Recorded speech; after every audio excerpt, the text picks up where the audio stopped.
Hey guys, how's it going? This is Natinator. Welcome back to your weekly dose of Creepypasta. I'm gonna jump right into my sincere thanks to the members of the Coven over on Patreon. These guys are the ones keeping this channel regular, yes, even in that way. Shoutouts as always to the disciples, Tiffany, Backer Puff, Subscribe SoundCloud, Teddy Dog, formerly Vlad Dracula, now Kissing and Gunshots, Backwards D-Dog, Al Hazred, Michelle Golden, Vera Ohio, and Ali G. Thank you all once again for the support. Much love to my creepy fam. Now, as always, turn out the lights, get comfortable, and let the story begin.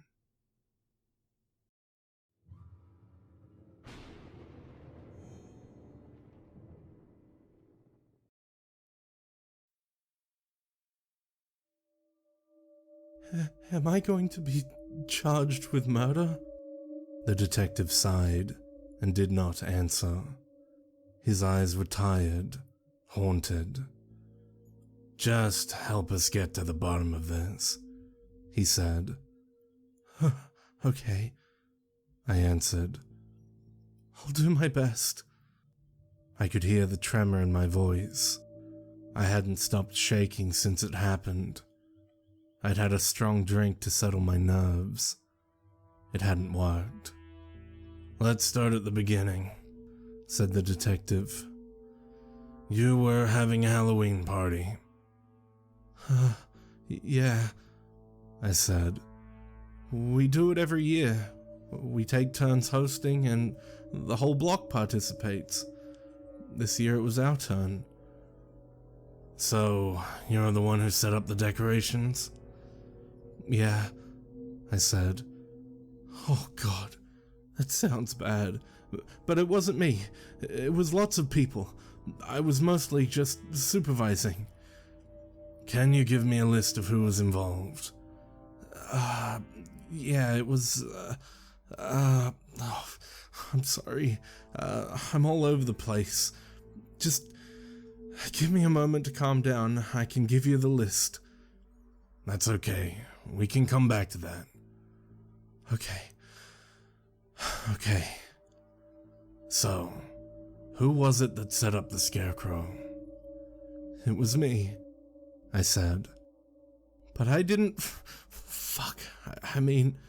I didn't do that. I set it up the night before. Someone must have come in during the night and... Oh God.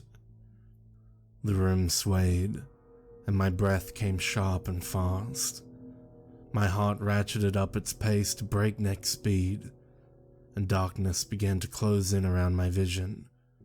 Hey, the detective said. Just calm down. You're hyperventilating. Take long, calm breaths. I did as he said. My heart slowed, but the panic remained. Thanks, I said. Do you think you can keep going? He asked. Yeah, I said. Just give me a moment. My body convulsed with tremors, but in a few minutes, they had settled down to a mild shaking in my hands. I gulped down a hard knot in my throat. Okay, I said. I'm ready. So, the scarecrow, the detective prompted. The word filled me with dread. The scarecrow, I repeated numbly. It's a Halloween tradition. The neighbors said as much. You destroy it every year? Yeah, I said. Usually it's filled with candy and straw, like a piñata. The kids beat it with sticks and everyone has a good time. I just don't understand. God, why would someone do that? It's too early to speculate, said the detective. Right now, we're just gathering the facts. When did you notice that something was wrong? Well, right away. I noticed that the scarecrow wasn't coming apart as easily as it should have been, but I just thought that I'd put it together too well, so I grabbed a stick and... Yes? I took a swing. The detective leaned forward. And then what happened? My shoulders slumped. My mouth was cottony and dry. And then, I said, the scarecrow began to bleed, and there was a pregnant pause. The detective eyes bored into mine, willing me to continue. He said nothing, and I had to fill the silence. It fell over, I said. The hat came off, and we saw that it was a body. What happened then? Oh, the kids started screaming. One girl started it, the Oakley girl, I think, and then they all went off. The other parents and I, we pulled them all away. We called the police, and well, that's it. You know the rest. The detective scribbled his last note and closed the fold-top notebook he'd been writing in. His eyes were hard, dull grey stone, impossible to read. When he spoke again, his words were measured, careful. His voice was soft. "What interests me, Mr. Johnson," he said, "is that you haven't asked about your wife." The question caught me completely off guard. My wife? I said. Oh, she's out of town. Oh, God. She's gonna freak when she finds out what happened. She hates the block Halloween party enough as it is. Your wife is out of town, prodded the detective. The question poked a fresh wound. Yes, I said, forgetting my fear in a moment of irritation. She and my son are spending the holiday with her parents in Virginia. That seems strange, the detective said. A family? Spending a holiday apart?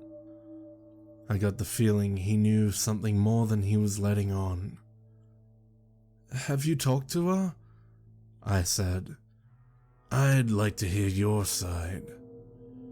My wife and I are going through a rough patch right now, I said. But I don't see why this is relevant. It's our job to gather all the information, he said.